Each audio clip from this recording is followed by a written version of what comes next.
Every once in a while, you can feel yourself getting sick. It comes on. You get a little tickle in the back of the throat. Your voice starts to give out, like mine has today. And then you think to yourself, there's one thing that will solve all of this: a very stiff cocktail. A very stiff hot toddy can take care of everything. And then you realize it's dry January. So you must suffer through your sickness. On the air. Hello, everyone. It's Peter Dunn, Pete the Planner, the Pete the Planner Middle School Podcast, where my voice is going to crack throughout the podcast. Dame, hello. Hello. Kristen, girls' voices never crack, right? Not as a rule, I don't think. Dame, when were your crack phase? When were you addicted to crack? Your voice cracking. I know sometime in middle school, but I mean, even now, if I try and yell, it'll crack now, which is embarrassing because you try and sound authoritative and somewhat intimidating, and all of a sudden it's just Peter Brady. Quincy on YouTube Live says throat coat tea. I've gone to some black tea with some honey. You want to hear some bougie honey that I have that's actually not as bougie as it sounds?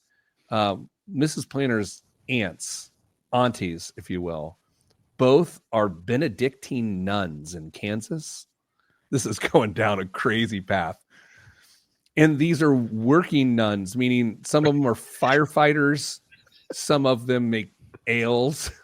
Okay. And these are beekeepers. So they gave us some honey over the holidays made by Benedictine nuns in Kansas. And so I've been taking the black tea and just pouring so much nun honey. What if it's just called nunny? It's really good. Does it get blessed before it gets sent out? That's a great question. I feel it's a great question. Andy, we are back to the right times. You are correct. Right time, right day. Sorry for the switch up last week. Hello, Rochelle. Jameson, branded Jameson. Everyone loves branded Jameson. Good day. Happy Friday to you from Jameson Schuler, fused glass artist. That's new. The fused glass artist is new. Mm-hmm. And Jeremy made it to the show before the show started. Hello, Jeremy. All right. So T-minus a couple weeks now until the show changes a little bit in a really fun way. I think I can give you details next week. I think. Okay. Again, I'm often accused of teasing, but this is happening. We gotta work out the details. It's gonna be a lot of fun. We're really excited about it. Should grow the audience significantly. It's with that, Dame. I have a question that came in today that I think our conversation can get so spicy that it could last the entire show. Man, yet another tease. Well, you know what it's about. I do, but I mean, I don't even know all of the context. I know kind of the situation, but I don't know all of the specific questions. And I think you're right. I think this we could dig in on this one. We're being asked to evaluate a financial advisor's job. How are they doing? And we're given one side of the story, and all three of us are very pro financial advisors. Mm-hmm. But I'm going to try to come out of this with an actually distilled take as opposed to it depends. And I would encourage both of you to do the same. Okay. Hi, Cheryl. Good to be with you. All right. Well, go ahead. Are you going to threaten to put Dame and I in one of those get along shirts again? Oh, that was good. Kristen, what's going on in your life? Your dog was sick overnight, so you didn't get much sleep. Yes, unfortunately. We are 17 days into 75 hard. So I'm feeling mentally tough. I feel like I'm turning a corner. So that's exciting. How's this work? Let's say you put a bunch of work in to 75 hard and you get some results that you want. I don't know if it's feeling better or looking better. Is it in that spectrum? Yeah, for me, it's really a mental toughness challenge. Okay. Is commit to this hard thing for 75 days. Because Kristen, you can do anything. That is, Dame, if I've ever heard a phrase that captures Kristen's sentiment more than you can do anything, that is basically Kristen in a nutshell. Yeah, that is just get out of the way. I mean, that would be the other one. Dame, if you did 75 hard, would you do it to feel better or look better or both? Look better. That ship has sailed. I mean, it's just going to be feel better at this point, which I mean, what is feeling better when you're creeping up on 50 years old? I am thickening up like a good stew. Yeah. I am so like my neck is growing necks. I feel like if I were in medieval times, I wouldn't even need a collar because my neck fat is the collar. I got to do something. I do want to like get after it, but I also feel so sick I can't do anything. Yeah, I don't know. I don't know when. I mean, you and I think we've both recognized this gradual slide into whatever it is we are becoming at this point, and like it just seems like it's accelerating at this point. I don't know how to stop it. Well, I have some good ideas, but I don't know if I want to stop doing those things to stop it. By the way, breaking news. Oh, just came across the Pete the Planner news desk. The Supreme Court has ruled and has upheld the TikTok ban. okay. Devastating. Oh, Christy's upset. I am. How am I supposed to get my news? Somebody will buy it. It'll be back. Mr. Beast is going to buy it and give away Feastables. Feastables? I don't know what it is. I put out a bunch more social media clips this week. Indeed. Guys, can we work on a formal open to the show? Let's just work this out live. So here's what we're going to do is I'm going to say, welcome to the Pete the Planner podcast. And then Kristen, I want you to say, I'm Kristen Elanius, and then give a little bit of a bio, like a 2-line bio. Financial educator, professor, whatever you want to say. Dame, you do like a father, raconteur, whatever. And I'll say, and I'm Pete the Planner, blah, blah, blah. And then I'll say, be sure to watch the show as well as to listen to it. Okay. So one of my favorite podcasts called One Song. Everyone calm down. One of my favorite podcasts called One Song. They do this at the beginning of every segment or every show. And I've grown to like it. All right. So here we go. I don't know Kristen, anything about me. I don't Kristen, like this. if you mess this up, like we're really evaluating talent on this show right now. That's fine. Everyone's replaced. Kristen, you can do anything you put your mind to. Just consider this 76 hard. Okay. All right.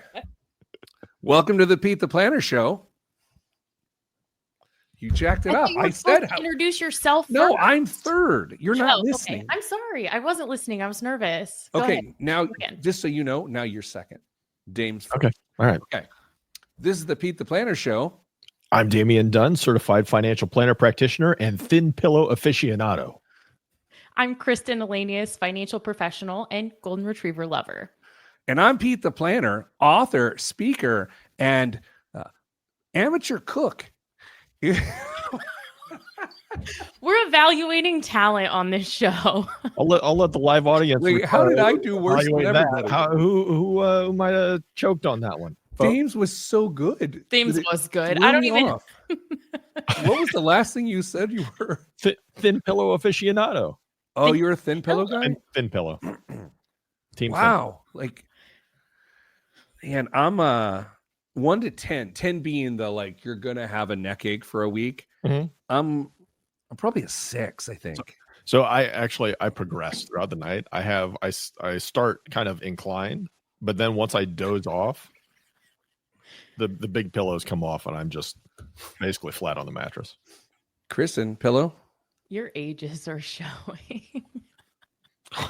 Well, I mean, geez. Look at all this neck fat. Go ahead.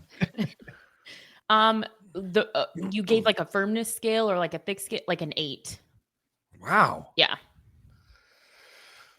All right. Show starts in 3 seconds. 3, 2, 1. This week on the Pete the Planner show, you'll notice that I'm sick. And we'll also notice that we answer your money questions. Here's how it works. You email us at askpete@petetheplanner.com. That's askpete@petetheplanner.com. And we answer your questions. By we, I mean Kristen Elanius, dog mother, and Damian Dunn, thin pillow aficionado, who joined me. Hello, friends. Hello. Hey, Pete. Since my voice is failing today, you may have to step in. But boy, do we have a spicy meatball to start the show this week. We received an email, and I think it could cause some pretty heated debate. So let's get to that email right now. Here it is. Dear Pete the Planner. Next. Some of our retirement savings is being managed by an investment advisor we hired 4 years ago. Quick timeout. Dame, I saw your eyes. I'm doing the same thing. I'm trying to think, what is going on in the economy 4 years ago? Mhm. So it takes us to 2021. Mm-hmm. The market did really well in 2020, despite the fact that we were all terrified. It did really well in 2021, and then it dumped in 2022. Okay.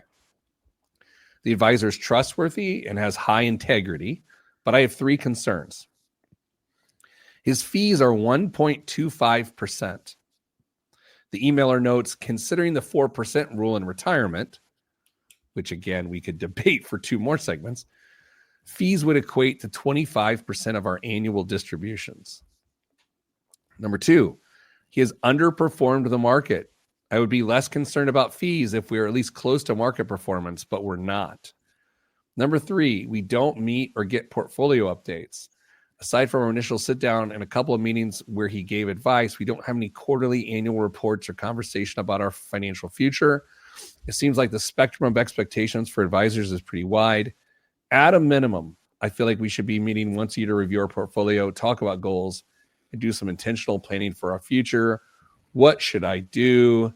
Sincerely, feeling overwhelmed. I asked for a follow-up. How many assets? And it's about $500,000. So both of you are certified financial planner practitioners or certified financial planner professionals, which are the same thing. Just the CFP board is tedious, which I can say because I'm not subject to their discipline. Kristen, let's start with you. Where's your head go here? I'm a little on the fence about this fee and whether I feel that it's appropriate given the level of service that they're receiving. What has you on the fence? Well, I mean, it feels high, no? Yeah, that's where I'm like, that's where I'm wondering where you're not on one side of the pasture or not, because it doesn't seem like a fence sitting fee. 1% could get me on the fence.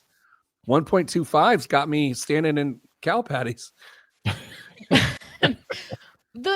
But the reason why is because we are so pro financial advisor on this show. I'm trying to give this professional the benefit of the doubt and say, because really what I'm concerned about as an underlying issue here is this all just a byproduct of less than great communication? That's a really good point. I had not considered that. Before we dig deep into that, Dame, what are your initial flags?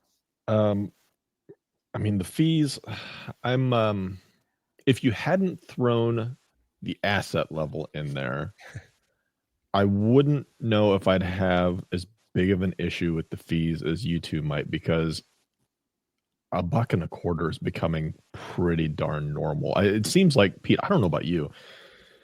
Back when you and I were doing this professionally, it seemed like the standard was 1. Yep. And that's my basis of understanding. That was 20 years ago when I used to be useful. And the conversation was that fees were going to get eroded. I mean, they were just going to go down. Like 1 was the high point, and we were going to see just a consistent drop in what you were going to be able to charge for the average client. With the advisors I talk to these days, that's just not the case. Fees have actually gone the other direction. So, I mean, we could argue whether or not $1.25, 1.25% is reasonable for somebody with $500,000 of assets. And I think that gets back to what Kristen's point is. If the services are there to justify it, potentially, but I don't want to chase any of these trails too far just yet. So the fee potentially is the one thing that really jumps out at me is no regular meetings or reports. That is bothersome. Well, that goes back to Kristen's point, though, that and it makes some sense to me. This could be a communication problem, potentially, right? Like, Kristen, what's your name? Cricket. Cricket. I sound like a cricket today. Huh? Cricket. When you engage with a financial advisor and they say, hey, it's going to cost you $1.25 a year And here's how often, don't they tell you how often you meet or what you get for that? Or I look over it? Like, how does that work? I would think so, but also if there isn't communication happening of I'm not satisfied with the level of meetings, and maybe there is, I don't know, but if this person's not saying, "Hey, financial planner, I don't feel like we're meeting frequently enough," they might think that this particular client is okay with not meeting, because as the three of us know, there are many clients who are okay with just that. They don't need to hear from their financial professional. That's what I pay you for. Yeah, but Okay. that should have been established at the meeting where you're signing all the paperwork to have a professional relationship together. You should have a baseline understanding of, hey, let's plan on meeting at least once a year for an annual review. And then if you've got phone calls or emails that you need me to field in the meantime, let's do that. And then if there are additional face-to-faces that need to happen, we'll cross that bridge when we get to it. But the fact that there are no regular meetings is I can't imagine signing a contract saying basically you're just going to manage my money, and I mean you'll get your statements from the broker dealer at this point. That just doesn't make any sense. People do that all the time. All right, here's how I'm thinking about this. For $6,200 a year, Right. $6,250 a year, is it a reasonable expectation of the client that they're able to sit down 4 times with this person? No. I actually agree, Kristen. I think we got to start there. I don't think for a $6,200 fee, and for some people hearing that, it sounds like a lot. Mm-hmm. I don't think it's a reasonable expectation to want to sit down or talk every quarter. To sit down semi-annually, I could be convinced, and by God, of course, annually. But Dane, what do you think? Quarterly? That seems like quarterly is way too much. It's a bad idea on top of that. Yeah, I mean, unless you've got a super involved situation where you need a little extra hand holding maybe to get things started, sure. But at that point, I mean, there's just not going to be too many moving parts with $500,000 portfolio at this point. And so you are going to talk about investment performance, readdress any goals, make sure priorities haven't changed. Man, semi-annually is the most that I think you would need to meet with somebody in that case, and annually is very, very likely appropriate. Here's what's going to be frustrating to this emailer. And $500,000, I guess we could say objectively, is a lot of money. Mm-hmm. But for a financial advisor, $500,000 is not a lot of money. No. No, you're probably a B client at best. Mm-hmm. Oh, depending on who the advisor is, you're right. Probably a C client. Probably. Yeah. The old saying, planner might be managing this. Yeah, the eyes of the advisor are not going to this client. What's the old saying? If you have A clients, B clients, and see you later clients, right? Kristen, you like that one? I never heard that. All right, let's do this. Let's take a break. Let's calm down, take a lozenge, and then anyway, and we'll come back. We'll dig deeper into this question. Should this emailer fire their financial advisor? All that's next on the advisor-friendly Pete the Planner show. You guys want to hear a very on-brand thing happening to me right now in the moment? Yes. I'm getting text messages from my friend who's on a flight back from Dubai about a soccer tournament. Oh, of course. Yeah, it's very... I've told you, and Kristen, you don't know this because you don't hang out with other dog parents. You don't become friends because the dogs became friends first. But Dame gets this. The people you become friends with because of your kids' activities, it's the greatest surprise of life. It's the best. Yeah. Like if you took your dogs to doggy daycare and they're doing a little extra sniffing around a special dog, and then now you've got to become friends with that person. That's weird. Like that's borderline criminal. But Dame and I, our kids hang out with some other kid we don't know, and all of a sudden we're having beers with their parents. Yeah. I mean, the swim weekends are long. I mean, you got to go find time to do something semi-enjoyable, and that's it. Regular of the show, Brian agrees. He knows. His daughter plays basketball and gymnastics, and it's just part of the community. That's what you do. Speaking of, one of our other friends who's Irish was in Ireland at his homeland over the holiday. Comes to pick up Theodore for some soccer training this week. Brings me a bottle of Irish whiskey that he bought for me in Ireland. Like, this is what I'm talking about. And it's dry January, so I could have used it. It's dry first quarter. Well, that's what you said. When have I ever listened to anything I've said? Nah, that's true. You guys, I've got two things I want to talk through. Maybe we have time for both of them right now. Maybe one during the next break. But Kristen, your choice. No boy. Current YouTube rabbit hole I found myself down, or what I lay awake at night thinking about. What do you want? The latter. Your All YouTube worries me. All right, we'll hit that one in the next segment. I actually shared it my YouTube rabbit hole with Mrs. Planer last night. Never seen that look on her face before. Been together for almost 30 years. I've never seen that look on her face. It was disappointment plus confusion / like joining an attorney. All right, Dame, this may resonate with you. First of all, scale of 1 to 10, 10 being, oh my gosh. How do you feel about sandwiches, Dame? I love sandwiches. I'm probably I'm a 7, 8, Kristen? Maybe 10. Yeah, I'm a 13. Like I've got sandwich problems. So I'm laying awake these last few nights thinking about making the perfect beef on weck, which is a buffalo sandwich, Buffalo, New York sandwich. It's a German Kaiser-like roll called a Kimmelweck roll. So it's got like coarse salt and caraway seeds on top. So I'm going to make these buns. Then I'm going to make my own roast beef with this top eye round. And then I'm getting this meat slicer so I can thinly slice it. Take a little au jus, dip the top bun in the au jus, put it over the fresh sliced medium rare roast beef, and then some prepared horseradish cream. Whoosh, whoosh. I can't sleep the last 2 or 3 nights. I've been thinking about making this entire extravaganza. And then I go to talk to my life partner about this after I also broached the topic of my YouTube habits. She's not interested in entertaining that conversation. So I'm just outreaching to you all to see what you think. First of all, this is a great opportunity to revive Pete's Eats for that. Look at my chins. But I was going to say, but second of all, this is how you grow chins in the middle of the night. What do you think, Kristen? Did you know the name of the beef that you'll be eating? Yeah. In terms of like the cattle? Yeah.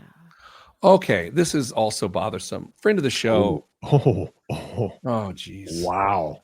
Shirtless cowboy Neil Brown says that sandwich is generally disappointing. First of all, that's not right. You're wrong, chef. I will say this, that Neil did something very nice for me 2 nights ago. I asked him why my pan sauces are terrible in our group chat. Well, Kristen, what's that?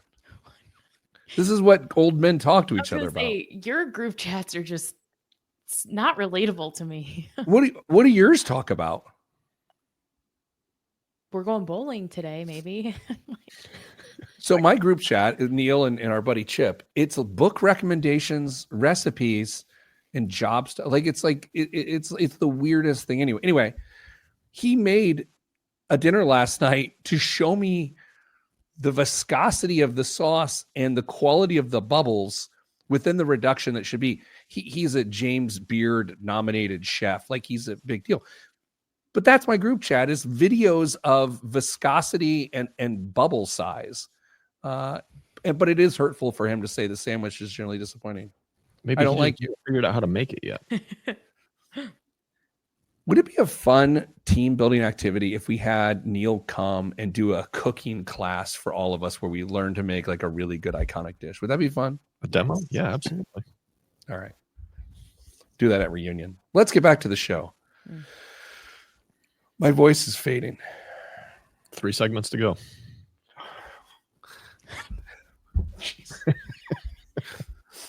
Oh my gosh. I need a lozenge. 3, 2, 1. Back on the Pete the Planner show. Staying calm. Answering questions about whether emailer should dump their financial advisor. There were 3 reasons they wanted to. Number 1, They're paying 1.25% a year on $500,000 assets under management. Number 2, they're underperforming the market. And number 3, they're not meeting as much as they want to meet with the advisor. So far, we have debated, but mostly agree, that the fee could theoretically be too high, although Dame has noted that fees have sort of gone up. Yeah. Fees have gone up in the financial advising world, which is weird because in most of the financial space, you see fee compression. So 1.25, let's just get binary here. 1.25 on $500,000 of assets. Dame, average, high or low for you? That's not binary. I think it's average these days. I think it's ternary is the 3. Average. Kristen? Average. I'm going to be a jerk and say it's too high. Okay. But I'm going to say it's too high in relation to, this doesn't seem like a young advisor building their practice where they're going to overserve you to build their book. This seems like an established advisor where this person's a C client. So you're paying more for this established advisor who's not going to talk to you. But I mean, okay, let's say that's all true. If the fee's the fee, I mean, then it's the service that's the issue. If the fee is what could be expected at a smattering of other opportunities or other options with financial advisors, then it becomes finding the right service fit, right? Yes, I think that's true. But we've also just agreed before the break that 4 times a year, which is what the emailer kind of wants, completely unrealistic. Yes. 2 times a year, maybe. Kristen, disagree? Well, I think that maybe we're glossing over the fact that there is a distinction with the difference between, in practice, a financial planner and an investment advisor. And what is this professional actually doing? Are they kind of a mix of both? Are they really one or the other? It sounds to me like the emailer really wants more of a financial planner. They're dissatisfied with the investment returns. They want someone to check in. Am I on track? To me, that's planner territory where you would pay like a flat fee for that one time or multi-time a year financial plan. It could be a misalignment of just like what this professional actually does. And I'm wondering, you know, they said, I think the complaint was no regular meetings or reports. Are we confusing face-to-faces of phone calls and emails with just touches? Like could automated email reports on performance satisfy this need 2 to 3 times a year? I think, Kristen, I kind of disagree with you. I think this is about investment advice. I think this is about the emailer reads something and would want to talk about it in the news or in investment news, or has an idea or sees a trend. And then those sort of outreaches are not welcomed. Sure. Because the advisor's like, I'm a buy and hold advisor, which is incredibly likely. Yeah. I mean, and that turns into maintenance and time for that client. And if you're a financial advisor, you are welcome to feel any way you want about this next statement. They can't afford, if their business model is not built on that fee is not enough to have that many conversations throughout the year. Do you think a financial advisor should say to a client, hey, based on the assets I manage, you're on the lower end, and so you're not going to get as much attention as you maybe want, and maybe you should go with a client where you're on their higher, or an advisor where you're on their higher end? I think it'd be a fair disclosure up front saying, listen, my business is typically built with clients that have assets between this range and this range. It's going to put you solidly here, which means this is the service model you're going to get. Here's what we do. Here's a service calendar that we have. Here are the things that we try and do each month or each quarter. And if that's not something that you're comfortable with, then this may not be the best fit for you. Obviously, you're welcome to reach out to us with any concerns or questions that you've got, but you may not be talking to me directly. You may be talking to a paraplanner or somebody else at that point. So that's how we do business. That's how we're planning on servicing you. And if that's not up to your expectations, then this may not be the best fit. Kristen, how do you start to get your head around investment returns? Because this is where I think the rubber hits the road. The last 2 years, the S&P 500 has been over 25%. And so should you, Dame, I think you said this, or actually, Kristen, you said this, of like, you got to make sure you're measuring your performance against the right index. Like how should the average investor, what is the market? The market returned this. Is it the S&P 500? Should it be? Like, how do you start to think about that? Yeah. So first of all, I was still kind of taken back by Damien's explanation because I don't want to skip over the fact that I thought that response was really great. But it's when we're thinking about the appropriate benchmark, when you initially read this email, that was one of the very first things I thought was, just because that's what the market returned doesn't mean that that's what we should expect as investors. I'm sure that my portfolio didn't return what the market did this year, and that's okay. And so that's why benchmarks are so important. And last week, Pete taught us all about beta, and that's why you should look at the alpha of your portfolio as well. Wow. Dame, 25% a year, the last 2 years. Can a client look at their portfolio and say, I better be close to that, or this isn't going well? Is that a fair expectation? I mean, they can look at it and say that. I don't know that it's fair. I mean, it depends on what your allocation composition is and your diversification. I mean, goodness, Pete, you and I even had a moment of this not that long ago when we were just suddenly messaging each other about, hey, have you looked at your returns in the 401k? And we were like, yeah, it seems kind of low. And then it both hit us. Well, it's not because we're not invested solely in the S&P 500. We've got large cap, small cap, international, a smattering of bonds and cash in there. Of course, it's not totally fair for us to judge our returns based off of something that went up 25% when we've got all these other components in there that are influencing the overall outcome. So you can look at it.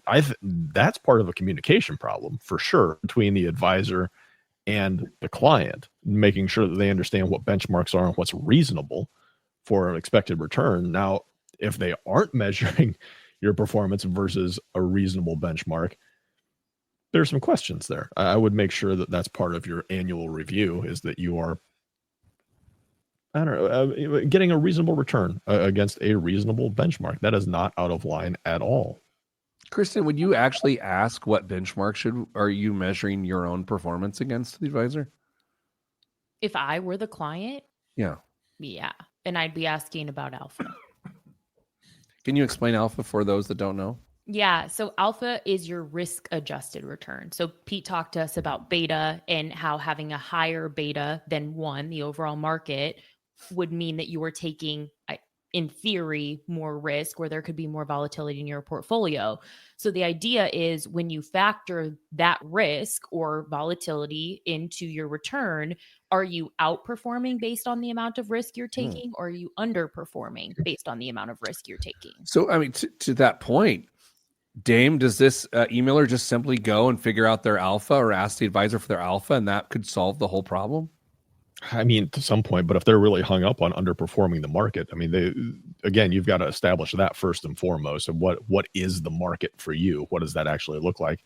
And then go and look at alpha and see where you stand. And software these days should absolutely be able to have an alpha number for the aggregate portfolio. It shouldn't be difficult to pull that up at all. All right, we're going to take a break. We're going to come back. We're going to land on what this person should do. You have to have a stance. Okay. Or no depends. There's no depends answers. All right. That's coming up next right here on the Pete the Planner Show. If I still have a voice, I'm Pete the Planner. Lee Eisenbarth, new father. That's right. It's a cute kid. He's a cute kid. Congratulations, Lee, to you and your growing family. Glad everyone's doing all right. Rumor has it that kid might receive his very first flashlight very soon. Oh, needless to say, the kid will have a good head of hair. Yeah. Great hair, that Lee Eisenbarth. Did someone just open an old gate? What was that? It was a squeak in my chair. Sorry.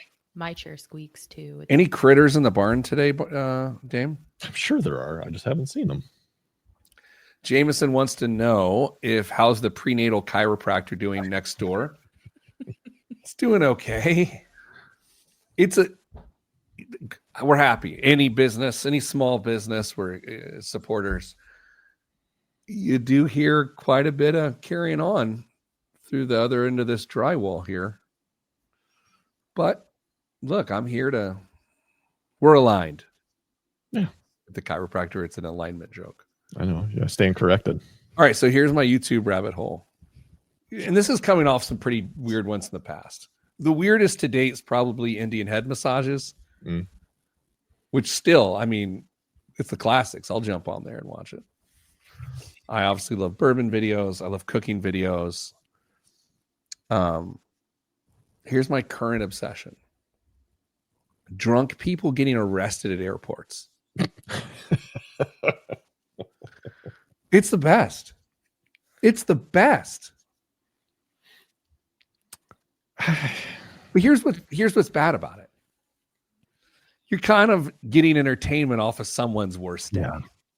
That's where you feel a little bit bad. But at the same time,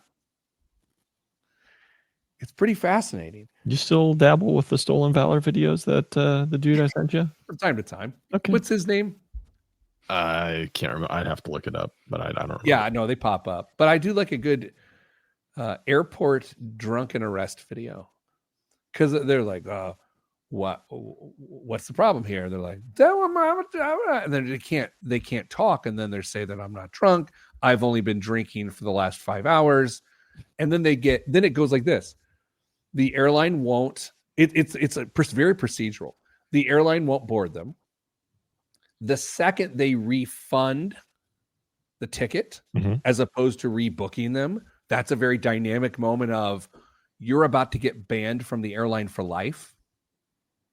Right? Then the cops get them outside of TSA because when they're on the other side of TSA, since they've got their money refunded, they no longer have a boarding pass because it's not active. So they are trespassing. It's wild. And I'll say, oftentimes these cops are the most patient people in the world. You're watching, you're like, I would snap at this point. They're like, hey, let's just get you out here so you can figure out, you can sober up, and then the people are losing it. Anyway, my favorite thing ever. I think they should have a big thing where you can like walk up behind somebody like a big lasso and just put it around them and tighten it up and then just, escort them out that way. They'll never see it coming. I do feel a little bad. Like since I was a kid, I used to watch Cops, and then I watched On Patrol Live, and then I love like body cam videos. I do feel a little bad. I got to be honest that I'm watching someone as entertainment in their bad days like that. I feel bad about that. It feels like the character flaw of mine. How do you feel, Kristen? You haven't said anything. Well, I feel like there's someone that you're not thinking about in this scenario, which is the Kristens of the world who are sitting like on the edge of the camera view, who are just like melting into a puddle of anxiety because like any sort of like confrontation in public among strangers makes me just like shoot into orbit. I cannot handle it. If someone was being arrested in the airport, I don't know if I could get on the plane. Whoa, that was an edge case I did not expect there. Dame, had you ever considered the people watching the drunk person get thrown off the plane?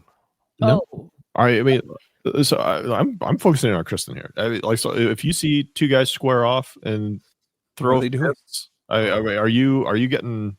are you like terrified? Gone. You don't stick around for the free entertainment?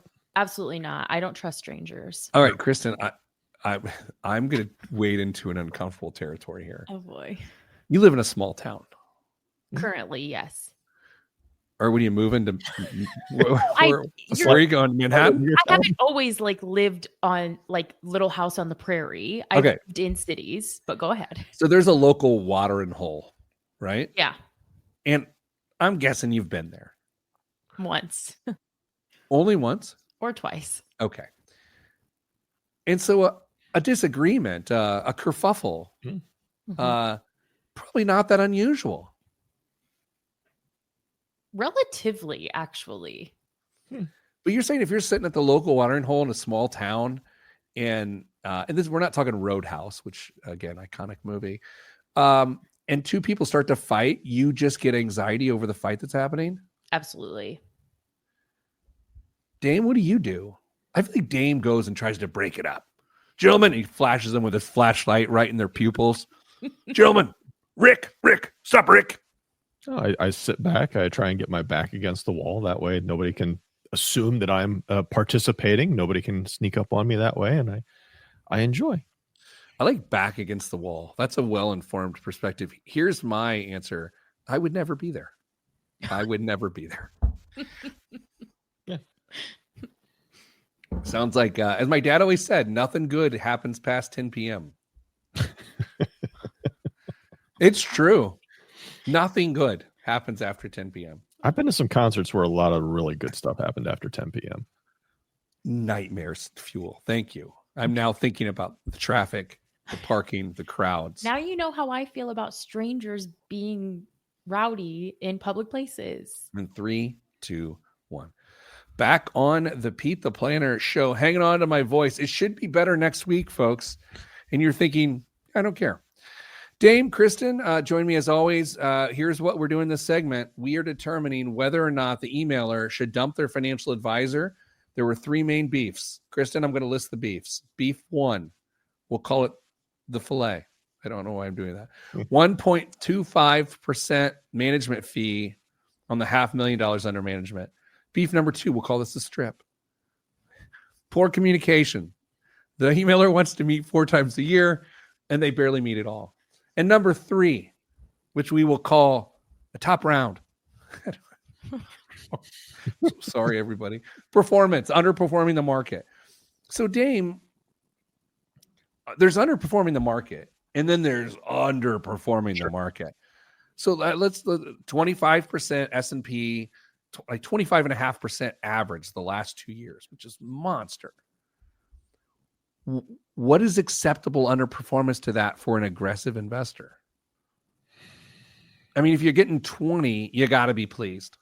Yeah. I mean, my next question is, okay, how are they choosing to invest? Are they making picks? I mean, are you absolutely just blow a couple of the stock picks, which might be excusable, but if you're doing this through a portfolio of basically mutual funds, ETFs, and alternatives, where you can really try and get closer to matching the performance of your benchmark, then I think that number creeps much closer to the benchmark. So if you are aggressive and you've got a good chunk of money in some individual equities, individual stocks, you are, I think 20% is a reasonable undershoot for performance. Yeah, well, it's 20%, right? No, yeah, it's 20% off.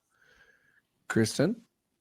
Yeah, I almost think, Dame, to your point, in the situation where they're invested mostly in, mutual funds, ETFs, that if they are underperforming the market, I just feel like in the world of investments that we live in, that would just go to show me that the S&P is not the appropriate benchmark. Because are you really underperforming when you're basically tracking the market? It's so top heavy, the S&P 500. All right, what is again, same scenario, aggressive investor, you're underperforming the market. What is the number of return where you go, okay, this actually is a problem? 10%? I think that I feel when Dame's talking about 20, if I saw the 19, I think that would make me pause. And I don't know if it's just because that ratchet down into the next group of 10 is like more alarming.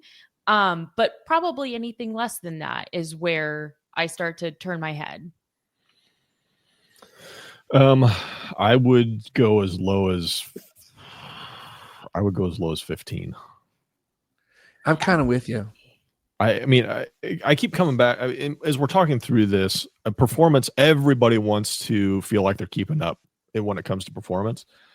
Even if you're an aggressive investor and you feel like you've got the risk tolerance and the risk capacity to take it, I feel a lot of these questions could be mitigated, or these concerns could be mitigated with an investor policy statement, making sure that you know that this is what you have to get. This is our target return for you in the average year. You're going to shoot between 8 and 14% for whatever it is, but between that.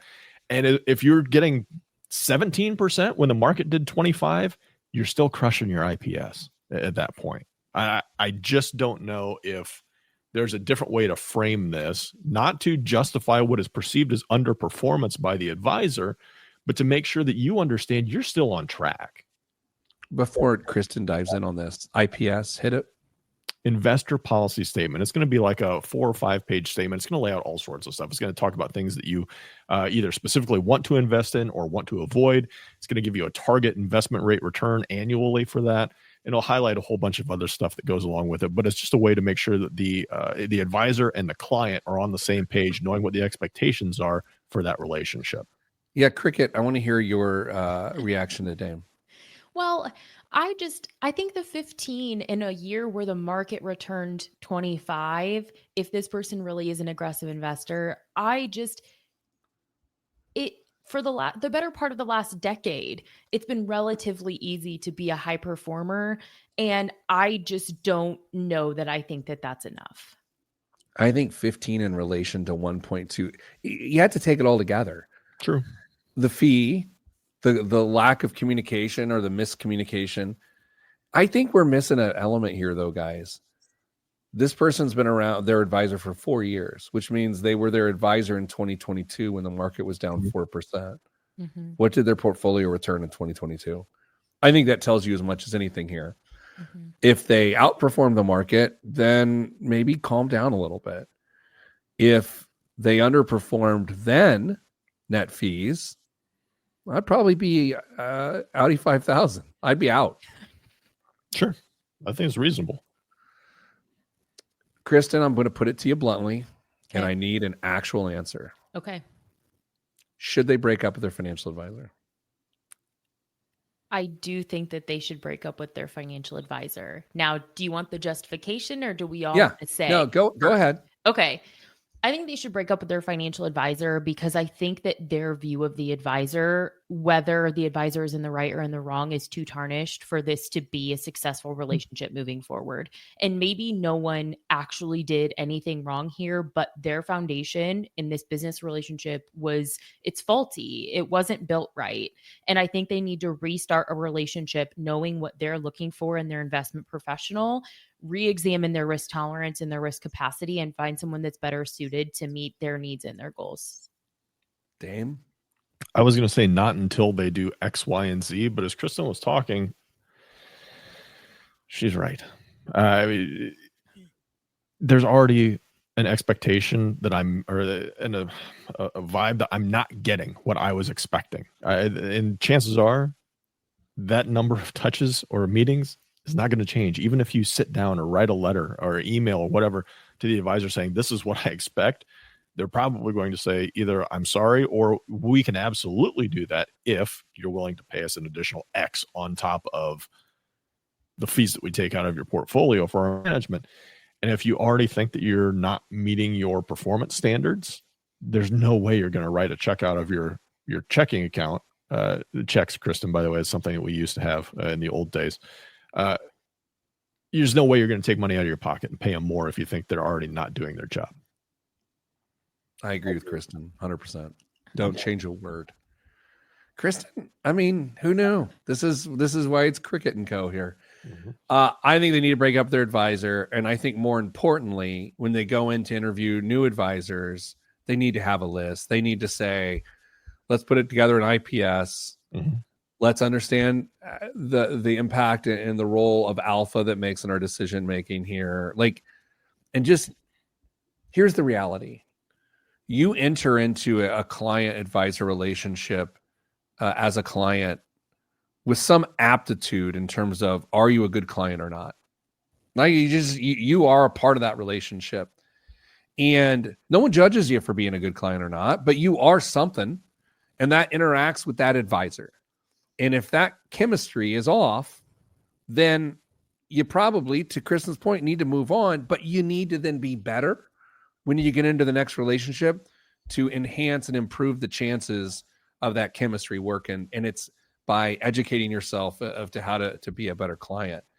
I still think before I'd pull the trigger here, though, I'd check your returns for 2022. If you were up 10% and the market was down 4%, then you might be okay, because I think the market's going to turn here in the next couple of years, and I'd rather you be on the upside than capturing every point that the market captures in the good years. Is that fair? Does anybody hard disagree? We good? No, I think you're good. All right, let's do this. Let's take a break. I'm going to find some throat coat tea, maybe. I don't know. Got the news. We got biggest waste of money of the week, and so much more. And by so much more, I mean literally nothing else. That's all next on the Pete the Planner Show. I'm Pete the Planner. Oh, I'm fading hard. Oh my You can do it. I talk most of this next segment. That's true. Ooh. Oh. I feel so much pressure. My last week's guest was so good. Well, Nobody expects you to duplicate it. You know what? That's a really good point. The bar is so low for me right now. my phone is blowing up. A lot of people. Your thread with Chip and Shep. Chip and Neil's blowing up. My mom's texting me. Adam Weber's They're all texting on me. TikTok, right? And then Dubai Mitch is texting me. Dubai Mitch. All right. Let's do it.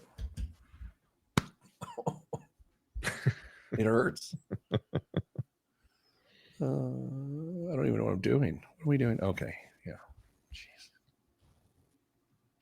Jeez. I'm getting news as fast as I can. Kristen, I hope you have all sorts of pithy things to say about the news. Yeah, that's me. All right. Here we go. In 3, 2, 1. This week's biggest waste of money of the week right here on the Pete the Planner Show is voice lessons. No. Weller Millennium Whiskey. The Weller brand is known for its excellent and hard to find weeded offerings.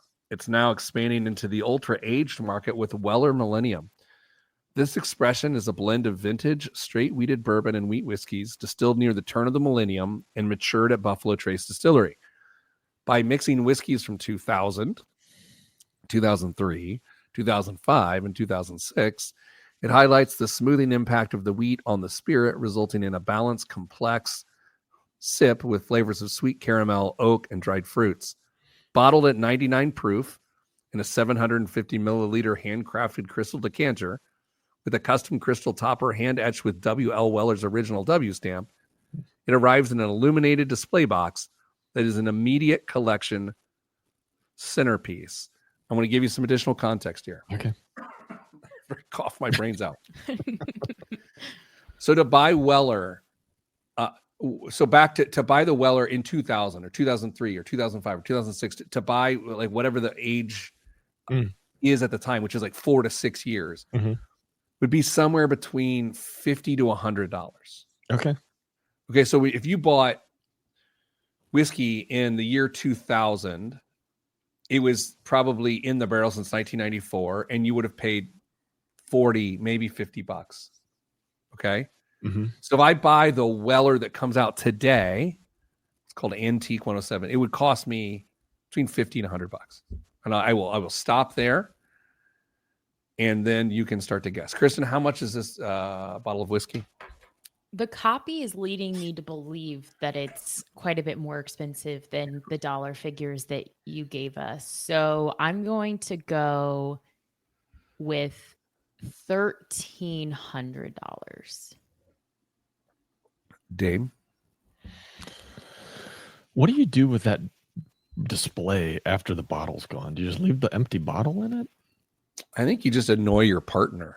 You just keep it on the counter, and they're like, "Will you put this somewhere?" And you're like, "Yeah, I'm getting to it." Nightstand. He said it's lit. It could be a nightlight. Anyway, Kristen, great guess. Way too low. I mean, this is a delicious $5,000 bottle of whiskey. 10,000 American dollars. You guys, I hate to say it, and I'm talking longer than I want because my throat hurts here, but the whiskey market is about to burst. Coming down. Yeah. Dame, I don't know if you're reading a story about Brown-Forman or not, but they just laid off like 12% of their workforce. Brown-Forman is Jack Daniels. They closed a cooperage, which is a barrel making facility.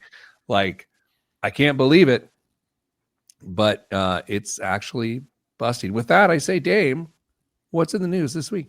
Pete, I know you're not feeling very good, and so I tried to curate some stories that I know will make you feel probably even worse at this point. I know you're very fond of big banks, and so I actually have 3 stories that have to do with big banks. Oh, good. Lovely. Big banks kicked off earnings season strong with America's biggest bank, JP Morgan, posting its and any U.S. bank's largest ever full-year profit of just $58 billion. Its quarter 4 profits also jumped 50% compared to the year before. But meanwhile, quarter 4 profits over at Goldman Sachs, they were up 105%. And Citi and Wells Fargo also reported strong results for the quarter, which saw companies getting optimistic about the economy thanks to rising employment numbers and an expectation that Donald Trump's incoming administration will be business friendly. Pete, is it possible? And search your mind, search your feelings. Is it possible that big banks are okay for us? I don't know, but I know they're going to have an unbelievable next couple of years. Deregulation is going to be amazing. I would also note, of all the billionaires being talked about for the Trump administration, Jamie Dimon, not one of them. Yeah. And that there's no banking execs that are part of the whole thing, or right? Point. Yeah, I don't think so. None that I've recognized, but yeah, I think you're right. Next story. The Consumer Financial Protection Bureau may be running on potentially lethal amounts of espresso these days. The agency's been filing lawsuits and issuing rules nonstop for the past month. And this week, it sued Capital One, claiming it cheated customers out of $2 billion in interest. The lawsuit alleges that Capital One intentionally confused customers with 2 separate account options, the 360 savings account and the 360 performance savings account. I mean, it's like car nomenclature right there. You've got the Grand Am and the Performance Grand, whatever. The CFPB claims that Capital One forbade employees from telling existing customers about the 360 Performance Savings Account, which had a higher interest rate than the standard 360 savings account, and that it allegedly kept interest rates for the 360 savings account artificially low, around 0.3 to 0.5%, despite marketing the account as having a high rate. Capital One denies the claims because, of course, saying it marketed the account widely and was transparent about its terms. Kristen, the CFPB's toast next week, isn't it? That's what they tell me. No, I mean, really, like, it's gone next week, I think. Okay. Maybe not next week, but yeah. Maybe. But can I make a confession? Sure. You don't know what the CFPB is? No. Oh. I mean, yes, I do. But no. Do I? Come on, Cricket. Out with it. I don't know that I think that Capital One did anything wrong. I agree with you, actually. Really? I didn't want to say it. Yeah. Oh my gosh. I don't think they did. We have packages and branding and stuff around here. Sometimes you just add plus or core. You add a word, and it's accidentally confusing, but it's not meant to be. They didn't allow their people to tell their clients about a better option. That sounds. They didn't allow them, or they didn't encourage them. That's what the copy says. It said lawsuit alleged that Capital One intentionally confused customers with 2 separate account options, and that it forbade employees from telling existing customers about the 360 performance account. Well, the forbade is definitely changing my opinion. What I just said. Forbade is a strong one. Dame, what is Kristen even talking about? Shame on you, Cricket. For shame. They're completely in the wrong. Goodness gracious. Anyway, CFPB is gone. I don't think so. Last big bank story. $230 million. That's the amount of penalties that American Express has agreed to pay over deceptive and strong-arm tactics used to sell credit cards and wire services to small business customers. Amex said that it had cooperated with authorities to address the issues and that the problems had ended in 2021 or earlier.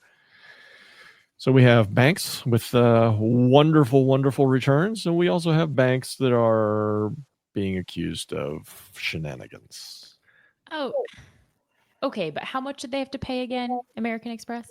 Pocket change, $230 million. Exactly. And they made how many billions? Like, come on. Did you see the Robin Hood fine this week? No. No. What? I No. can't believe you didn't even have it in your stories. Well, there were so many fines this week, I couldn't keep up. Yeah, I think it was. I'm pulling it up right now. $30 million. Robin Hood was fined. Oh wait, $70 million. Hold on. Why? Keeps going up. Oh, these are different stories. Oh. I've seen stories over the years. In 2020, they were fined. Oh, this is amazing. 2020 early, they were fined 10 million. Later in the year, they were fined 65 million. In 2021, they were fined 70 million. In 2022, they were fined 30. And there was another story this week. It was like 40 or something $million. Robinhood be getting fined. Yeah. That's who they are. Hey, tax season opens January 27th. Congratulations to all you who celebrate. Your household celebrates. That's how the mortgage gets paid. That's right. All right. I hope I have a voice next week. I mean, this is not great. This is not great. If not, Cricket's got her voice, and she stands with big banks. I like Cricket a lot. Too much. All right, everybody. Thanks for tuning in. We'll be back next week. Be sure to watch the show at YouTube, youtube.com/Pete the Planner. Sending you good vibes. Good vibes are all this in the budget. This is the Pete the Planner Show.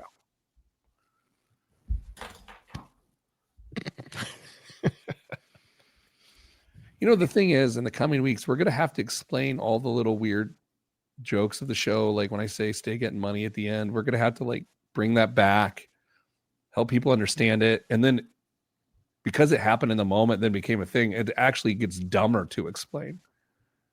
Well, this is what you've created. Well, okay, so let me practice that explanation that I'm going to have to give in 2 weeks. Okay. Hey, for new listeners, at the end of the show, I say stay getting money. Stay getting money. And it's because E40, one of my favorite rappers who you've never heard of, in a song says the lyrics, stay getting money. And I think it's a funny turn of phrase. So at the end of the show, I say stay getting money. And that's why we say it. Okay. See how dead that falls? Yeah. It's not great. Not great. Not great at all. I think you're better just not explaining it. Agreed.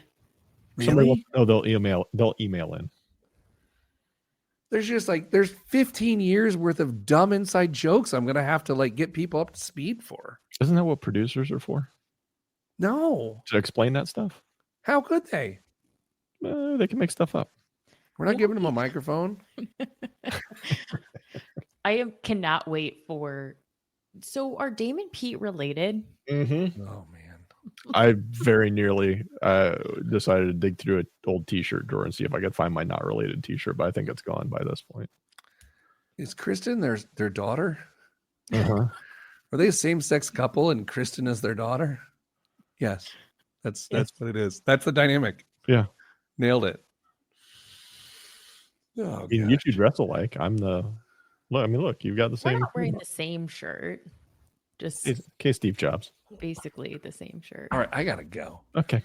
Okay. And as we always say around here,